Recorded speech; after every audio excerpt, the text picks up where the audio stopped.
Bonsoir à toutes et tous. Ce soir, nous allons parler des bandes Mogalef. Alors, les bandes Mogalef, ne pas confondre avec les bandes de Bollinger, les bandes de Kettner. Les bandes de Bollinger ou de Kettner donnent une idée de ce qui se passe actuellement en fonction de ce qui s'est passé antérieurement. L'idée des bandes Mogalef, c'est plutôt d'essayer de voir ce qui pourrait éventuellement se passer dans l'avenir à partir de ce qui se passe maintenant. Donc, c'est quand même quelque chose de relativement différent. Alors, vous aurez possibilité de télécharger le PDF du webinaire sur Mogalef Trading. Sur Mogalef Trading, vous allez dans le menu Home, Conférence WHS 2023, parce que ce ne sera pas forcément en page d'accueil. Voilà. Et là, vous aurez possibilité donc de télécharger le PDF et de télécharger les indicateurs de bande Mogalef en version 2023 et le Mogalef Stop en version 2023 également. Donc le sommaire.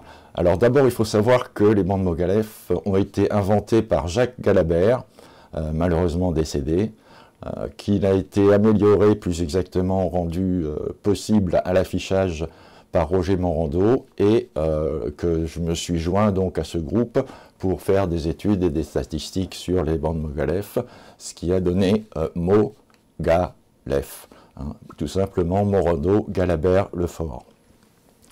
Donc on va voir les principes des bandes Mogalef, la façon dont elles sont calculées, comment déterminer une tendance, les pourcentages de continuation des bandes, ça c'est très important, et les élargissements de bandes également qui seront très importants, suivis d'un stop suiveur calculé sur les bandes Mogalef qui est très utile pour le trading des tendances, pas des impulsions, des tendances.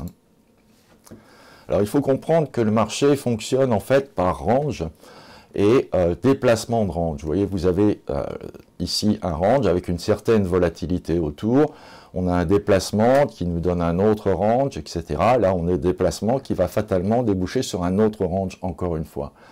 Donc l'idée, c'est d'essayer d'aller projeter sur l'avenir le futur range du marché. Donc voilà comment ça se présente. À chaque fois qu'il y a un décalage de bande, vous voyez, les bandes, par exemple, sont dans ce niveau, avec la partie haute en vert, la partie basse en rouge. Il faut savoir que les bandes sont dessinées à partir du moment où la première bougie apparaît. C'est-à-dire que tout ce qui est derrière, au niveau des bandes, c'est déjà dessiné. Pas les cours, bien sûr, mais c'est déjà dessiné. De même ici, vous voyez, c'est à la clôture de cette petite bougie blanche ici, que la bande est déterminée, et ensuite les cours s'inscrivent ou pas dans la bande correctement. Donc là, en fait, c'était une projection qui disait que le bas serait à peu près à ce niveau-là, que le haut serait à peu près à ce niveau-là, et que le milieu du range donc serait ici.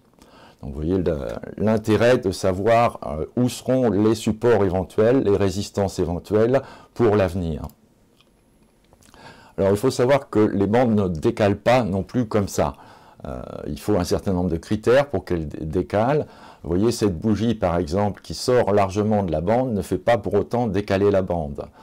Ici aussi, ça sort plusieurs fois de la bande, mais ce n'est pas suffisant pour entraîner un décalage de bande. Ici, par contre, là, c'est suffisant pour tracer une petite bande comme ça, après la bande plus large qui est ici. Donc, on essaye de prévoir avec les bandes Mogalef les supports et les résistances. Alors, il faut bien comprendre donc, ce que je viens de dire, c'est que les bandes sont tracées a priori, et notre jugement ici se fait a posteriori, en fait. Donc, pour vous montrer un petit peu comment ça fonctionne, nous allons voir un petit peu sur le dos plutôt, mini-dos, voilà. Donc vous voyez, là on est à un moment donné où la bougie vient de tracer une nouvelle bande avec un haut, un milieu et un bas. Donc cette bande est tracée une fois pour toutes. Donc je vais vous faire avancer un petit peu le graphe au fur et à mesure et vous voyez les cours s'inscrivent donc dans la bande et la bande reste au même niveau avec ses hauts, ses bas, le milieu qui est relativement important quand même. Vous voyez, on touche le bas ici. Je fais défiler relativement vite, et là, vous voyez, décalage de bande, donc la nouvelle bande est tracée, donc avec un haut probable ici, un milieu probable là, et un bas probable ici.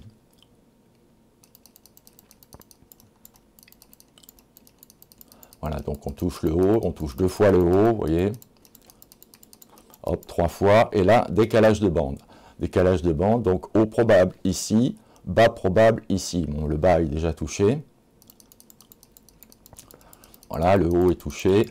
Vous voyez, l'intérêt, c'est donc de déterminer le range probable des cours à venir. C'est particulièrement intéressant sur des bandes relativement larges. Sur des bandes très petites comme ça, on n'a pas tellement d'informations en fait, et on va voir les caractéristiques de ces bandes larges justement. Et donc vous verrez qu'on peut arriver à tirer quelque chose. Voilà une bande particulièrement large ici qui s'est créée. J'avance un petit peu. Le milieu, vous voyez, a une certaine importance là. Hop, on sort par le haut. Et là, regardez particulièrement, on parlera de cette configuration. Donc on sort par le haut, mais par une toute petite bande après une grande bande. Et on verra plus tard que ça peut être significatif d'une fin de mouvement, donc d'un moment de sortie.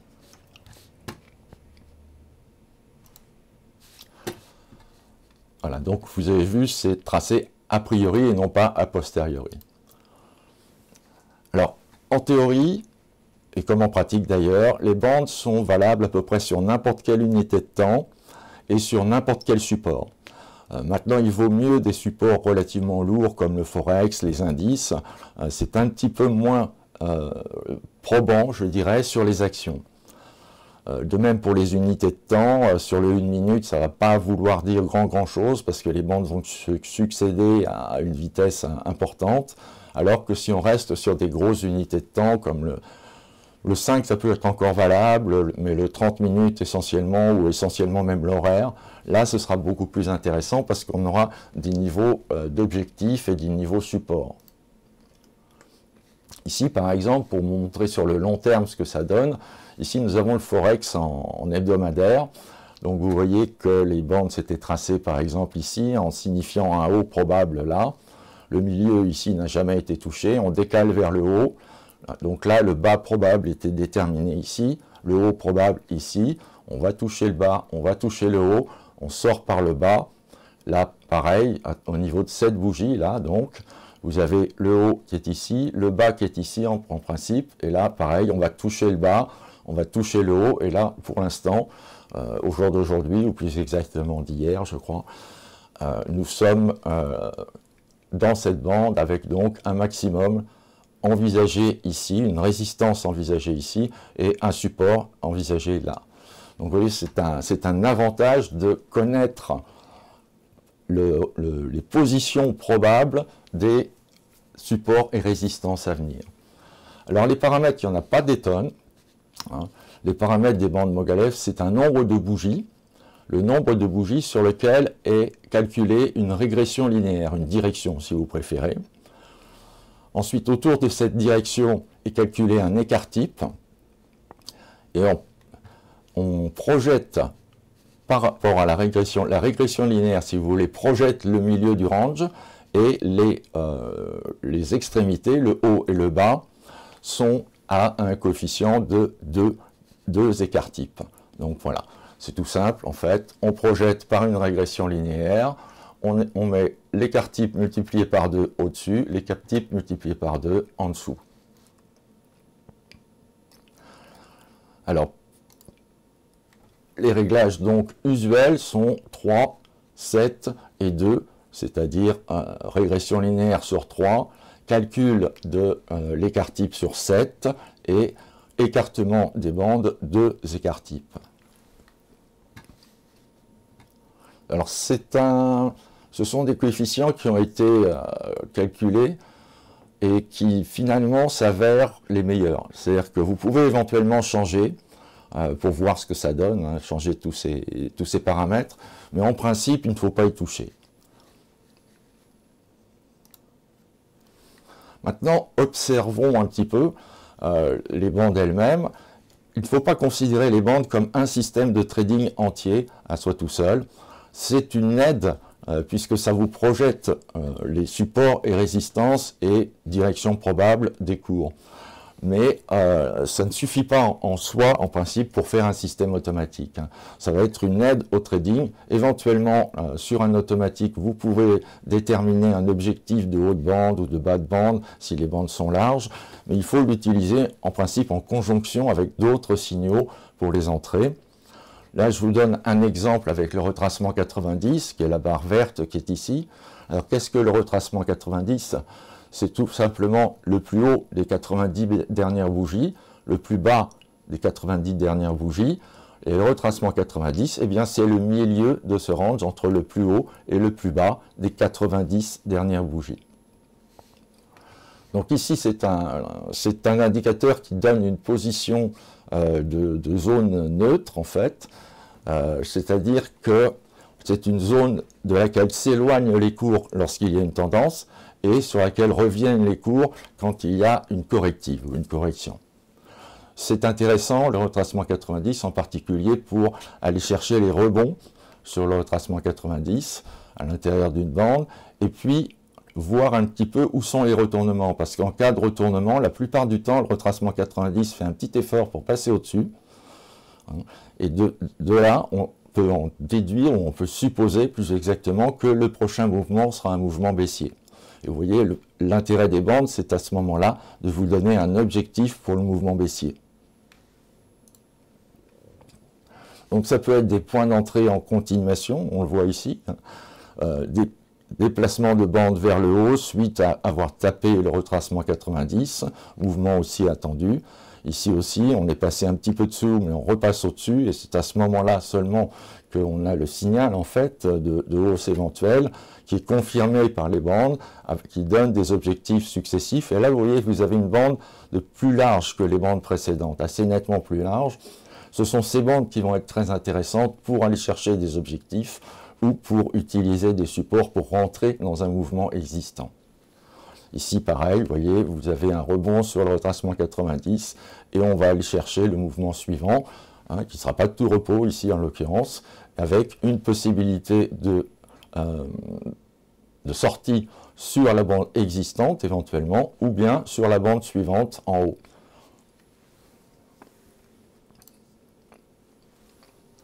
Donc l'intérêt quand on prend un mouvement, c'est qu'il peut être pris, je vais revenir sur la dia précédente, c'est qu'il peut être pris à n'importe quel moment, c'est-à-dire en cours de route en fait. Ici par exemple, on pourrait reprendre le mouvement puisqu'on tape sur le bas de la bande et puis on ne sort pas, on ne décale pas de bande. Donc à ce moment-là, on peut essayer de viser ou bien le milieu de bande ou bien même le haut de bande. Et le stop, ici, sera relativement proche, il ne sera pas collé aux bandes Mogalef, il sera un petit peu écarté quand même en fonction de la volatilité tout simplement, mais pas tant que ça. En général, un ATR suffit à peu près pour écarter le stop, un average true range. Donc avec un stop proche, avec des entrées assez faciles finalement, on arrive à envisager de grands mouvements derrière.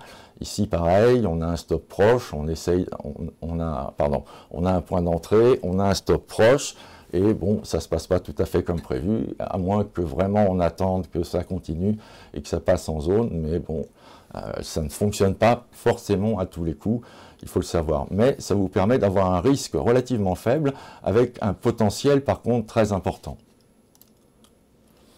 Donc ça c'est pareil avec le retracement 90, vous voyez on appuie, ici une sortie de range en fait qui nous donne une possibilité d'entrée. Ici on peut s'appuyer sur le bas de la bande et sur le retracement 90, donc là on a deux indications de manière à prendre le mouvement haussier en route.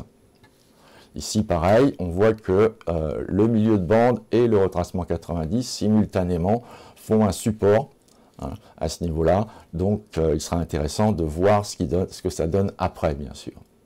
Mais toujours avoir un appui en simultané avec les bandes, si possible.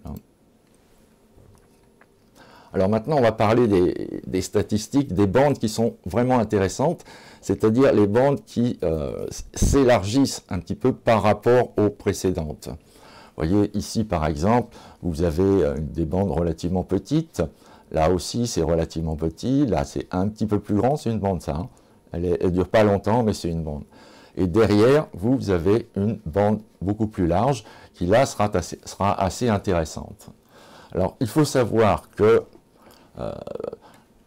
quand les grandes bandes, 58% en fait des grandes bandes ici, sont des bandes à la hausse, c'est-à-dire des bandes qui interviennent après une bande plus basse. On a une bande plus basse, on passe sur une grande bande, on a monté, 58% des grandes bandes sont des bandes à la hausse, et seulement 42% des bandes, et des grandes bandes donc, sont des bandes à la baisse. Vous voyez ici, le range était au-dessus, on a baissé le range, on a fait une bande relativement large, ça se produit dans 42% des grandes bandes. Donc les bandes à la hausse, les grandes bandes à la hausse sont plus courantes que les grandes bandes à la baisse. Elles sont également souvent, les grandes bandes, en continuation de la bande précédente. Vous voyez ici, la grande bande là, on vient d'une bande relativement petite, on est descendu pour faire la grande bande, et bien à ce moment, ça se produit dans 79% des cas. Idem dans l'autre sens, hein. On avait un range ici, déterminé par la bande antérieure, on change de bande, il y a une grande bande qui se met en place, donc les bandes qui sont vraiment intéressantes, hein, c'est ce que je vous disais tout à l'heure. Donc là, effectivement, on a monté et on est entré dans la grande bande à la hausse par rapport à la bande précédente. Et donc seulement 21% des bandes se font à sens contraire, c'est-à-dire on avait monté et on descend. Seulement 20%, 21%.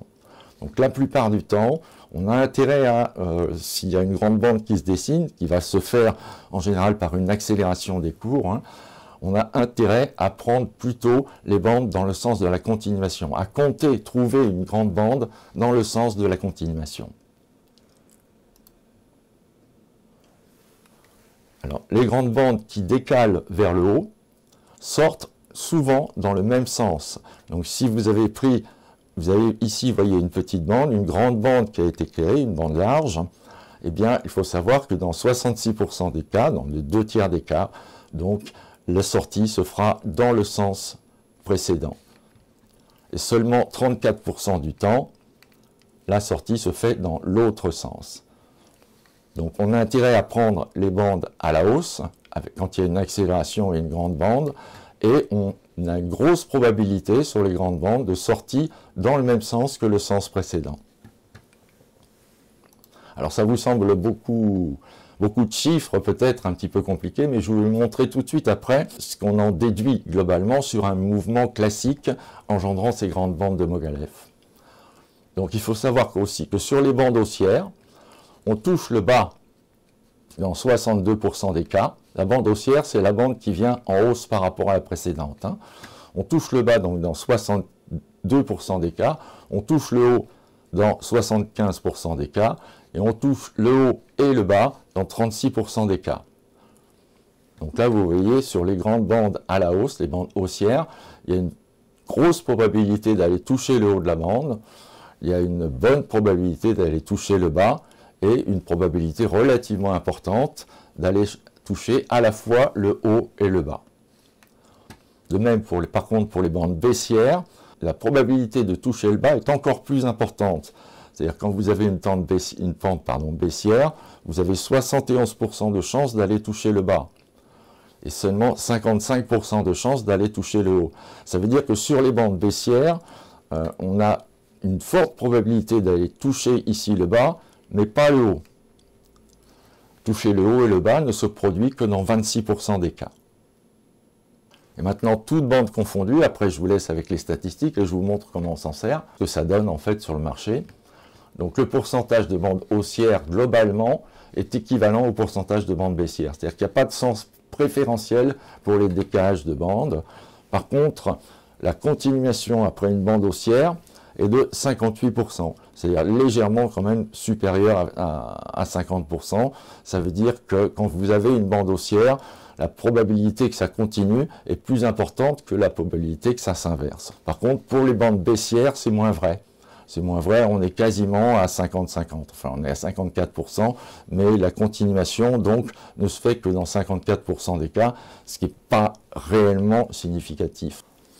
Donc voilà le déplacement usuel, un déplacement que vous verrez relativement souvent sur les bandes Mogalef.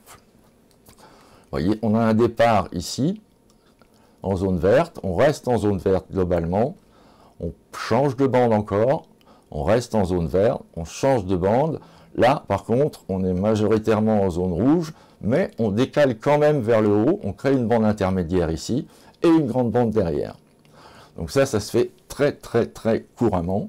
Et derrière, ce qui arrive très couramment également, c'est qu'on décale effectivement à la hausse, mais par une bande extrêmement petite. Et quand vous avez une bande extrêmement petite comme ça veut dire en général qu'il y a une fin de mouvement. Alors maintenant, quelles sont les chances que un tel mouvement se produise?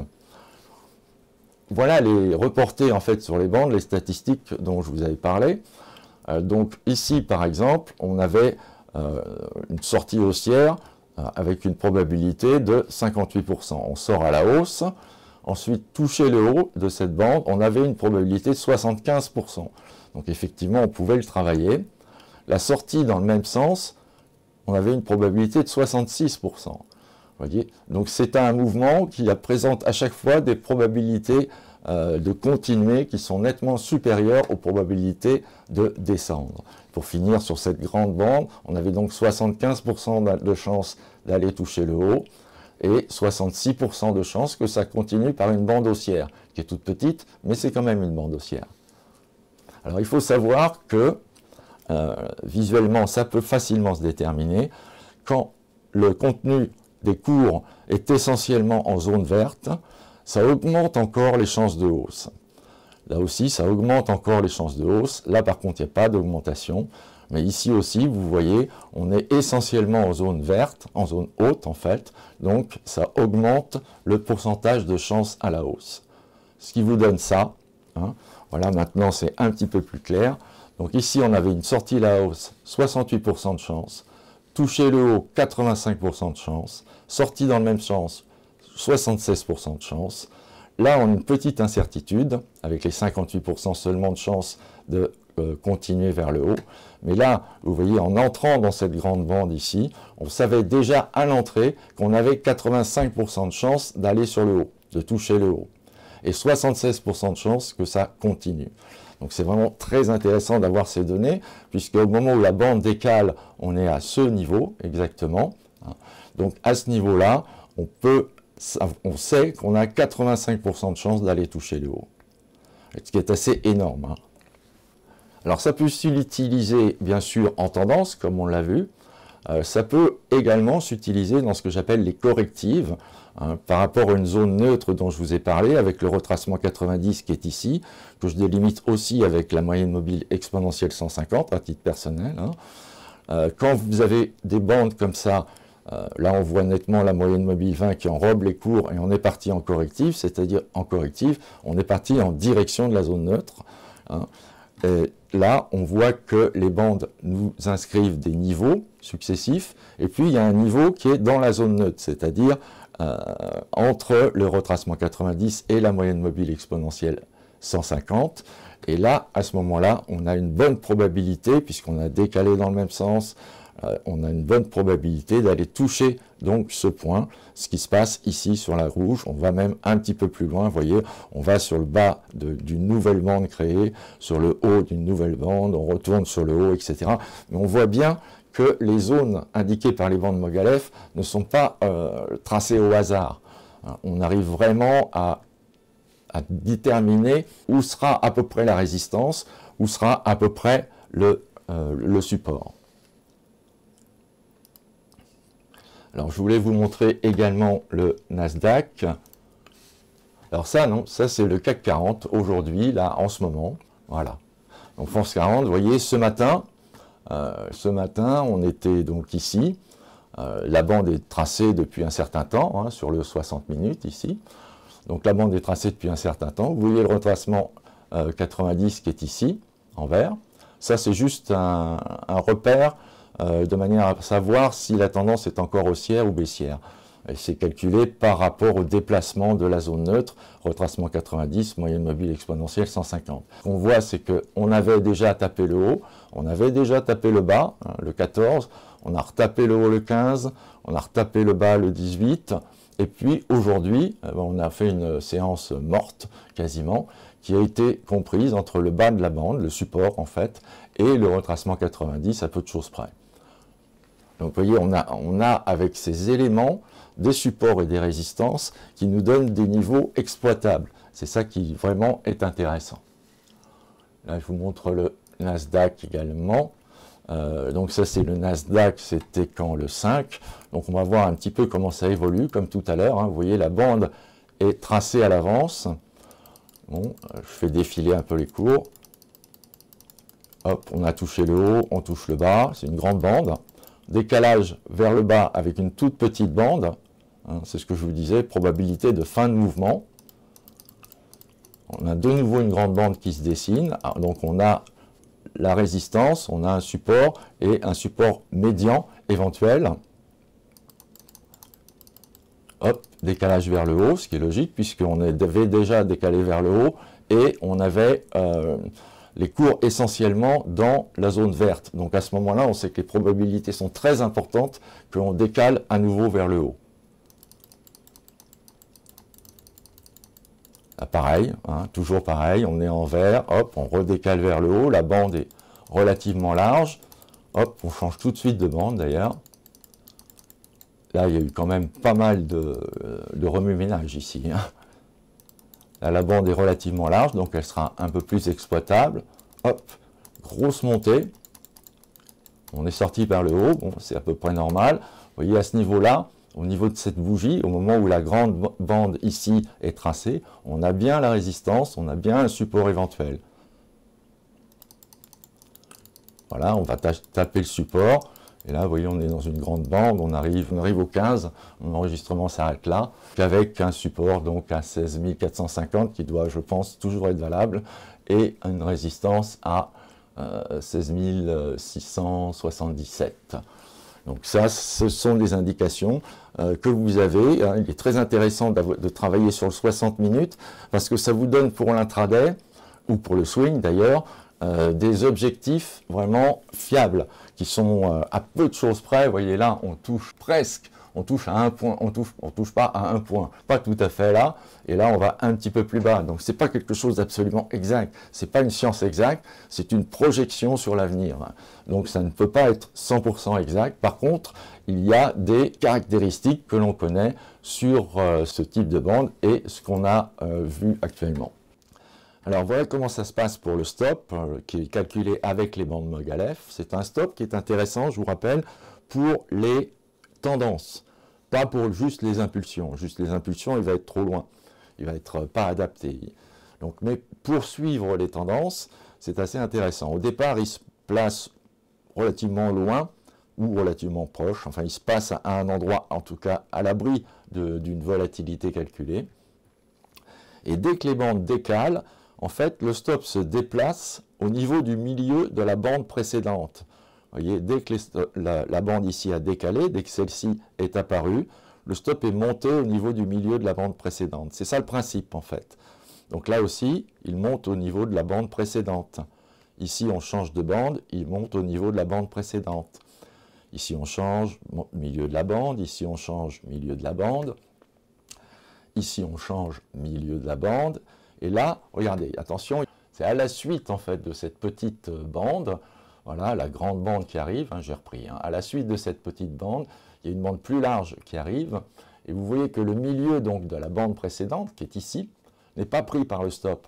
Si jamais le milieu de la bande précédente est dans la nouvelle bande Mogalef qui est tracée, alors on ne décale pas, on garde le niveau antérieur du stop, on ne décalera que si le milieu est à l'extérieur de la bande, et à ce moment-là, on décale sur le milieu de la bande précédente. Ici, il y a une petite bande qui, vous voyez, qui se crée, une petite bande de sortie. On va se mettre sur le milieu de la bande précédente, ce qui permet de sortir d'une tendance avec un bénéfice et en ayant gardé la position. Alors, ça peut également, le stop Mogalef peut également être engagé si vous êtes rentré en cours de tendance, éventuellement. Par exemple, si vous rentrez, je sais ici, la sortie de bande, donc vous avez une possibilité de stop à ce niveau-là. Ensuite, vous voyez que rapidement, en fait, dès qu'il y a une autre accélération, ça permet au stop de couvrir votre position.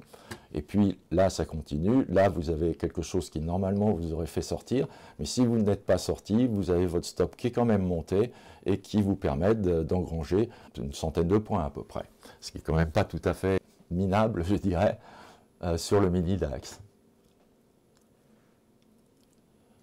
Comment déterminer l'UT? Faut-il toujours utiliser le 60 minutes? Une question de Franck. Oui, moi je suis partisan d'aller regarder les grosses unités de temps, comme je vous ai dit, enfin les grosses unités de temps intraday. Hein, et il faut donc à partir du 15 minutes, ça peut être intéressant pour suivre une tendance relativement rapide, mais vous voyez que là on reste en position pendant 2 jours d'affilée. Hein. Mais en général, ce qui est le plus intéressant, c'est de regarder le 60 minutes, si vous faites de l'intraday ou du swing. Je pense que là, et puis bien sûr, vos décisions, vous pouvez les prendre sur les unités de temps inférieures, ça, il n'y a pas de problème. J'ai une question sur le webinaire. Oui, comme je le disais au départ, le PDF du webinaire sera disponible, je le redirai à la fin, sur Mogalef Trading, et je vous remontrerai à la fin où. Voilà un autre exemple d'utilisation en tendance. Alors vous voyez là par exemple on avait une prise de position juste avant le graphe hein, et le stop était placé ici, il vous a stoppé, ok. Là on a un nouveau signal donc, qui nous fait rentrer à ce niveau-là, en haut de la bougie rouge, avec un stop ici. Bon, pendant tout le temps de cette bande-là, le stop ne bouge pas parce que le milieu de la bande précédente qui est ici, est à l'intérieur de la nouvelle bande. Donc le stop reste à son niveau, il ne va bouger que au niveau du tracé de la bande suivante, etc. pour finalement vous amener à sortir, si vous sortez sur stop, ici. Pour tout ce qui est tendance, et tendance qui dure en particulier, c'est un stop extrêmement avantageux dans la mesure où vous n'êtes pas sorti sur des grandes tendances. En principe, ça arrive relativement peu, vraiment très peu, d'être sorti sur des grandes tendances quand on est sur un grand mouvement. Alors bien sûr, c'est valable à la hausse, c'est valable à la baisse. Hein. Donc là, on est sur le mini DAX aussi. Donc vous voyez une prise de position, vous voyez que le risque de départ est relativement faible.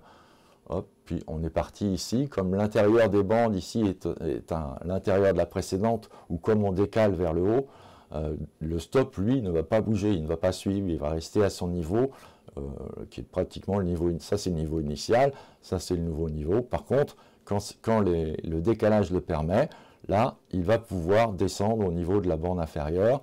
Là, ce n'était pas possible. Hop, là, il redescend. Voilà, il accompagne des bandes, même de grande ampleur, pendant la nuit. Hein. Le stop est toujours efficace. Et quand le mouvement reprend le lendemain, voilà, on arrive à suivre. Et là, vous êtes stoppé.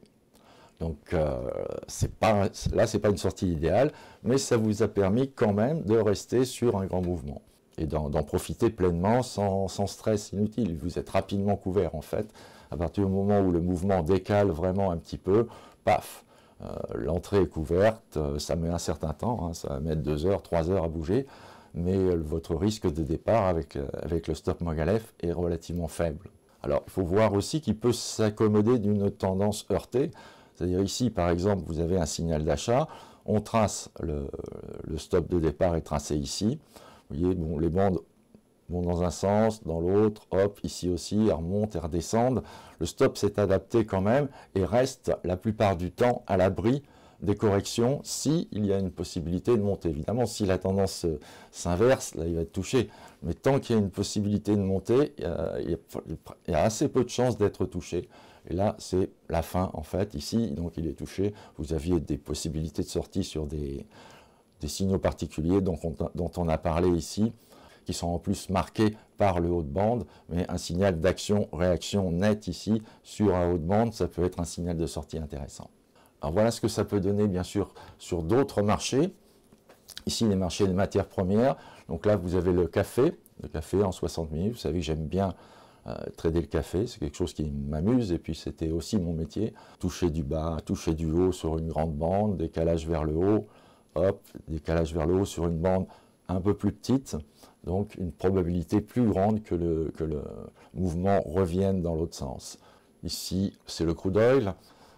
Donc le crude oil, vous voyez, avec une prise de position intermédiaire sur une tendance qui est déjà en place. Vous voyez que le risque est vraiment peu important.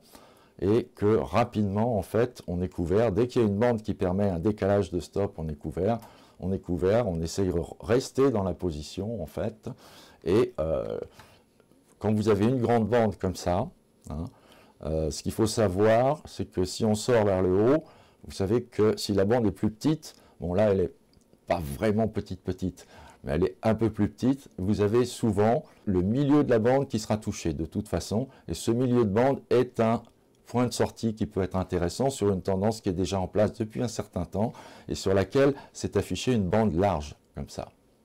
Donc là, on passe bande large, petite bande, on n'y arrive pas, hop, pas de souci, on prend le bénéfice ici, au moins en partie, on laisse courir éventuellement le reste, malheureusement on est stoppé sur le reste. Hein. Donc ça c'est la gestion de position, chacun a sa gestion de position, sa façon de procéder. Je ne peux pas vous dire exactement comment procéder, ça dépend beaucoup de chacun. Je vois une question, est-ce que cela fonctionne également en dessous du 15? Oui, ça fonctionne en dessous du 15, mais c'est ce que j'ai dit. Sur les petites, vraiment petites unités de temps, comme le 5, ça peut être très intéressant, en particulier pour le stop suiveur. De même pour le 1 minute, le 1 minute, ça va un petit peu trop dans tous les sens pour que ce soit fiable. Il y a trop de bruit par rapport à la direction.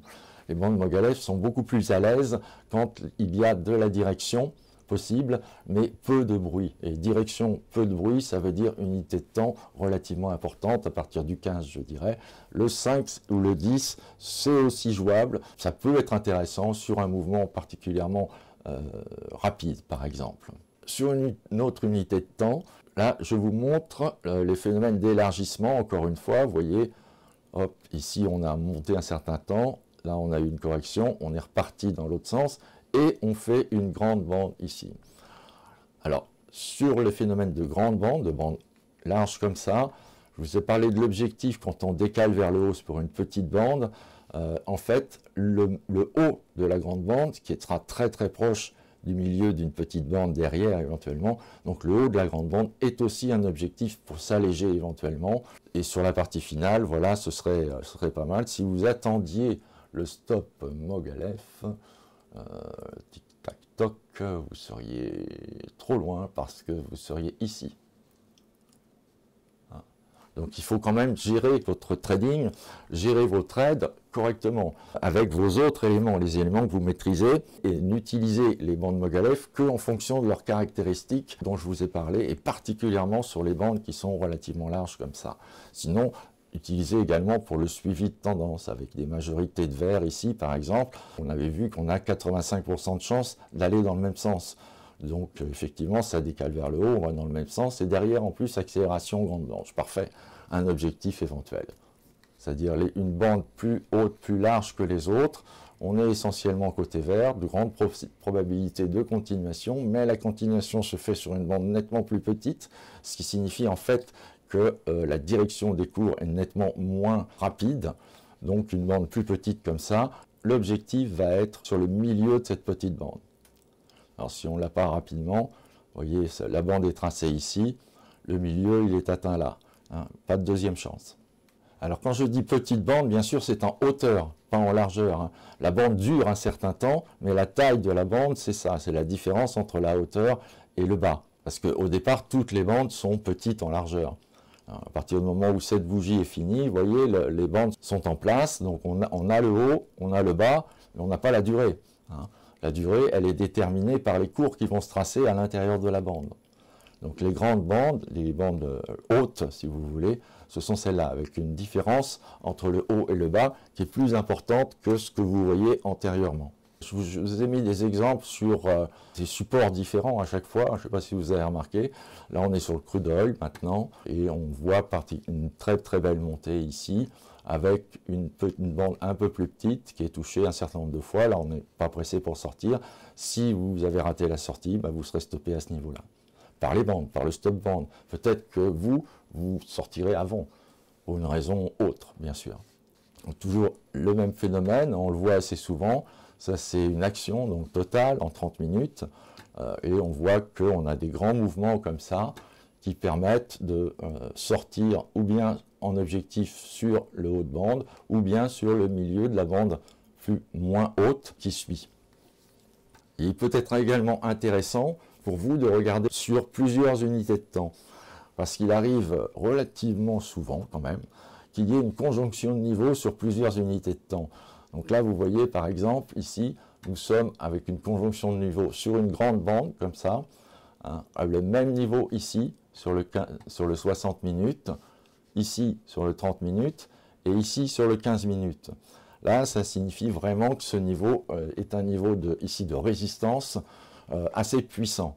Donc on ne va pas tenter une continuation haussière. Si jamais il y a une continuation haussière, il y a quand même des risques que ça se retourne encore derrière.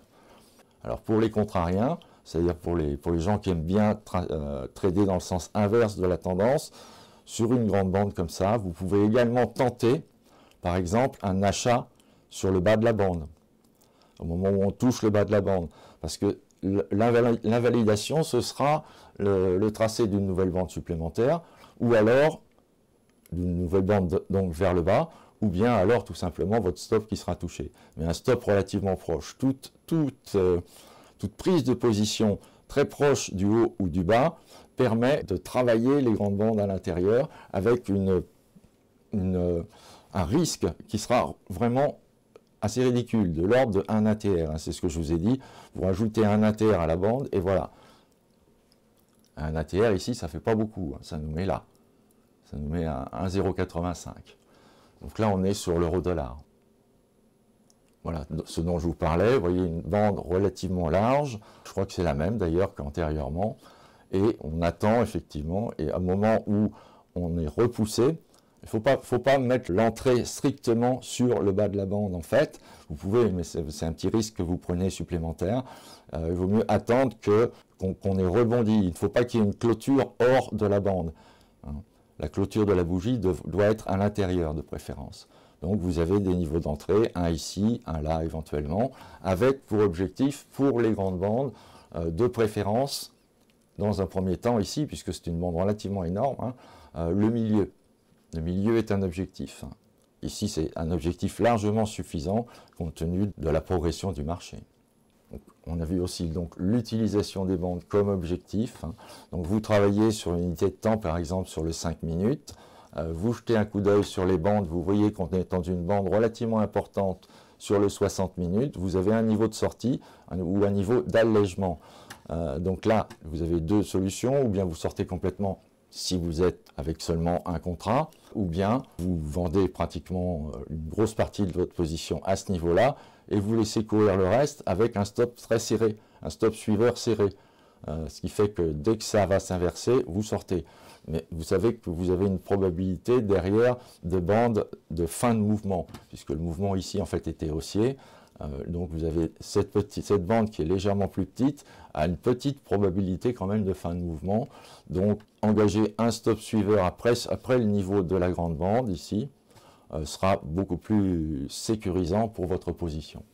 Donc en résumé, l'intégration des grandes bandes, des bandes Mogalef au trading, ça vous apporte une vision immédiate d'une possibilité de support, d'une possibilité de résistance en fonction de la largeur de la bande qui s'inscrit, la nouvelle hauteur de la bande, on va dire. Vous avez une estimation de la puissance du mouvement, et la puissance, plus la bande est large, plus le support et la résistance tracée seront intéressants et probablement très forts, surtout si on les voit sur de multiples unités de temps.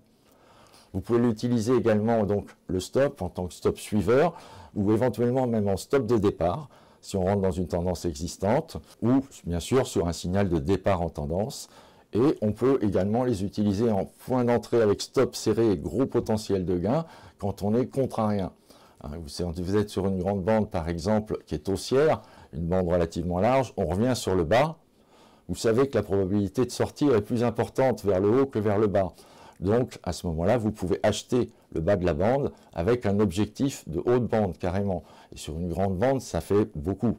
Ça fait beaucoup, d'autant que ce que je vous ai dit, en général, un stop écarté du bas de la bande de 1 ATR suffit. Et bien sûr, vous pouvez l'utiliser en tant qu'objectif total ou partiel. Voilà.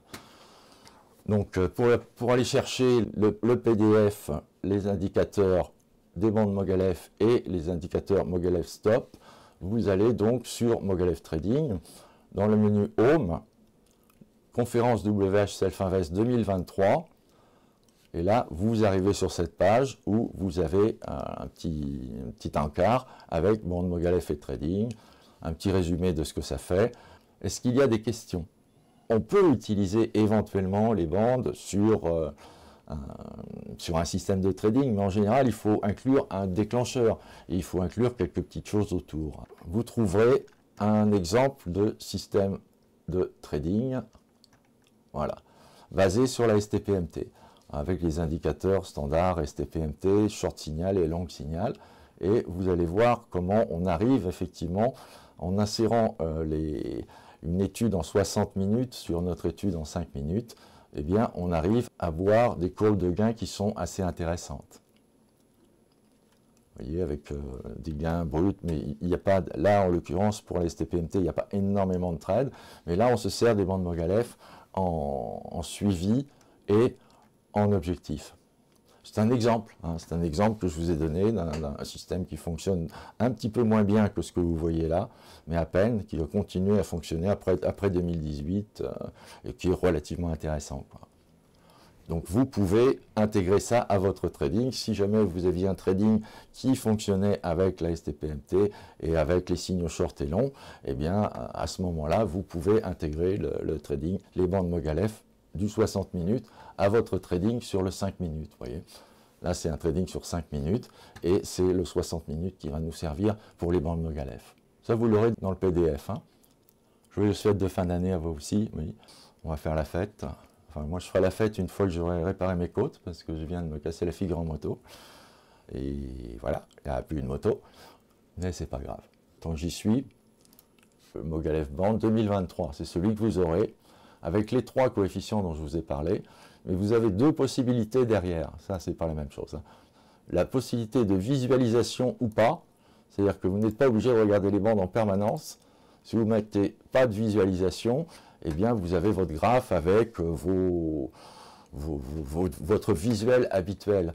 Donc, ce qui vous permet de temps en temps de jeter un coup d'œil sur les bandes et de dire « Ah bah oui, là, ça peut éventuellement m'intéresser en tant qu'objectif. » Vous voyez, par exemple. Mais vous n'êtes pas obligé de les garder en permanence, sinon elles vous mangent le graphe un petit peu. Et vous avez une possibilité également de l'utiliser en trading automatique ou pas. Ici, il est sur Yes, par exemple, mais si je ne veux pas qu'il intervienne dans mon trading automatique, je mets No. Si je veux qu'il intervienne, je mets Yes. Alors, intervenir comment? Vous allez me dire, la moto a été un peu pliée, oui, pardon, au passage. La moto a été un peu pliée, par contre, la voiture, elle est pliée. Hein. C'est solide, les Harley. L'utiliser pour le trading ou pas? Alors, vous aurez accès au code. C'est vrai que ce n'est pas quand même un code super simple, bien que le calcul soit super simple. Donc ça, vous aurez accès, il est commenté, vous pouvez voir comment on programme. Et vous avez une partie ici qui est l'interprétation. Comment utiliser les bandes. Donc d'office, enfin de base, elles sont utilisées en vente quand on touche le haut, mais que la clôture de la bougie est à l'intérieur. Donc ça génère un signal de vente. Et quand on touche le bas, mais que la clôture est à l'intérieur de la bande encore, eh bien ça c'est un signal d'achat. Donc ça peut être intéressant quand il y a une grande bande éventuellement. Ceci est modifiable, bien sûr. Donc si vous voulez une autre interprétation ou d'autres signaux, vous pourrez le modifier. Vous avez le code, vous avez tout. Bon, bah écoutez, je vous souhaite également de bonnes fêtes de fin d'année. Profitez-en bien. Merci à tous.